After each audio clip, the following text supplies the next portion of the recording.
The Democratic Party's psychotic anti-Trump rage, it knows zero bounds. And tonight, Nadler, Pelosi and company, well, they want the Attorney General of the United States to actually break the law, or they're going to hold him in contempt.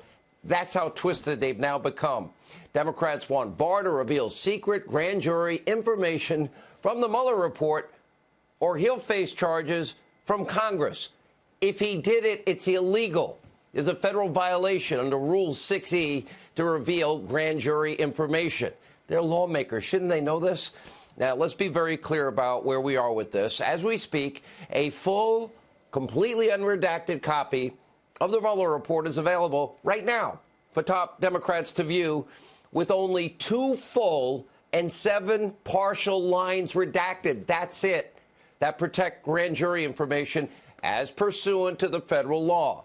Now, neither Nadler nor Pelosi or any other Democrat, for that matter, have ever bothered to view the report. So all of what this is a circus. It is a sideshow, a total act, and it's just more lies. As I have said, the Mueller issue is over. It is done. It is finished. This that remains is merely noise.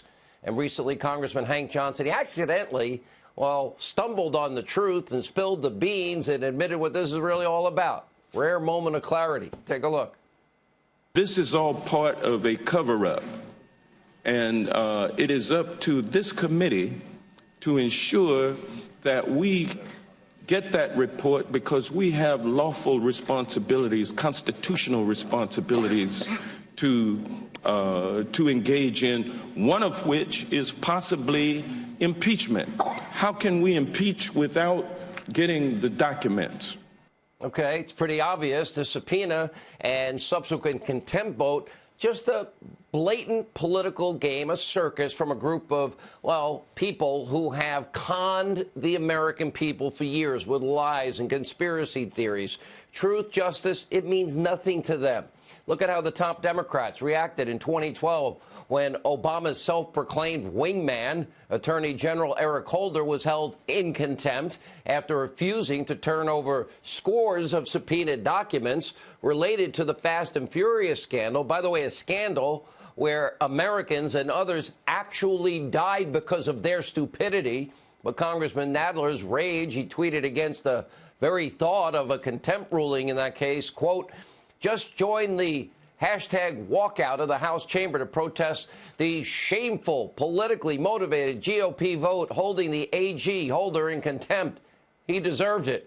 Now, this from the very same person who just voted to hold, AG Barr in contempt.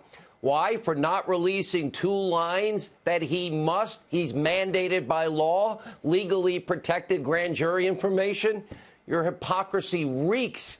And it wasn't just Nadler. It's the whole bunch of lunatics that is known as the modern-day extreme radical Democratic Socialist Party. Let's take a look. To bring this contempt of Congress against the Attorney General, the Republicans are contemptible. The rush that they are putting on it is just inexplicable. What are they doing?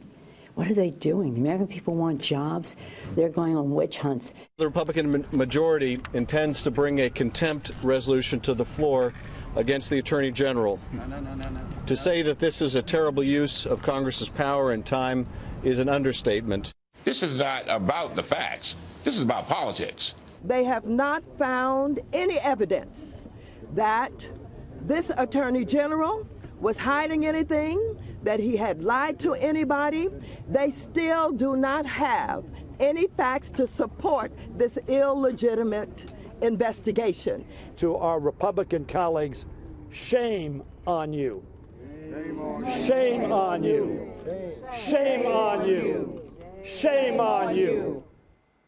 It's like, what are we going to rant today? Selective moral outrage. It's pretty much the Democrats' party's favorite tool. Fury over Kavanaugh, nothing over the allegations of violent rape and violent sexual assault against the Democratic Lieutenant Governor of Virginia. Indignation over a Covington High School student who actually was perfect in a response in one of the most difficult situations, why he was wearing a red MAGA hat.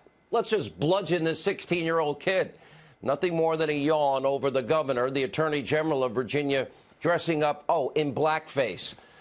They are apocalyptic, panic over climate change, but they have no problem flying in and out of their private jet headquarters and riding around in their massive SUVs with, let's see, people that guard them with guns that we are not allowed to have.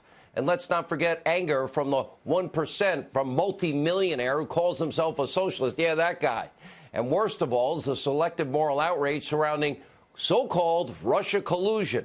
Because for 2.5 years, Democrats, their buddies in the media mob, they perpetuated nothing but lies, conspiracy theories, a total hoax on the American people, all while totally ignoring real collusion right in front of their eyes. And as we all know by now, Hillary Clinton bought and paid for, Russian lies, using a foreign spy, putting together a document that he doesn't even stand by, with propaganda, misinformation, lies leaked to the press. Why? To help rig the election in Hillary's favor. Did I say with Russian lies?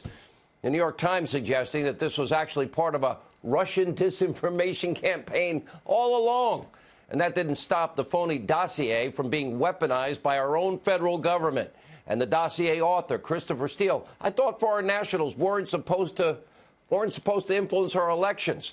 Anyway, Steele fed his tainted propaganda with multiple individuals inside the Obama administration. High-ranking DOJ official Bruce Orr, well, he warned everybody in the DOJ and the FBI that Steele was being funded by the Clinton campaign. She was paying for all of it, and that his information, her information she paid for, was unverified, that Steele hated Trump and Hillary paid for it.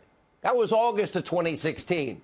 Investigative reporter John Solomon from The Hill, he'll join us in a minute with much more breaking news, reporting that the Deputy Assistant Secretary of State, Kathleen Kavalek, documented that Steele's research was all political. There was an end date. He had an election day deadline. 10 days later, October 21st, Jim Comey, Mr. Jim, 2016, signed off on the first FISA application against Carter Page, swearing that Steele was reliable and accurate, and that he verified the bulk of that information, which was Hillary's bought and paid for Russian lies. Remember, that's on top of the FISA application. It says a verified application. The words are right on top.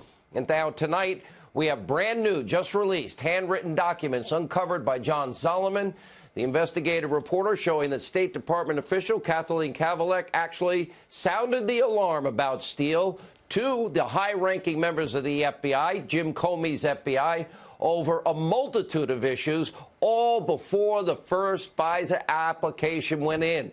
Not only did she report the partisan nature of Steele's research, but also accused him of giving the government blatantly false information and also leaking his material to the New York Times and the Washington Post, all too happy to, of course, print it.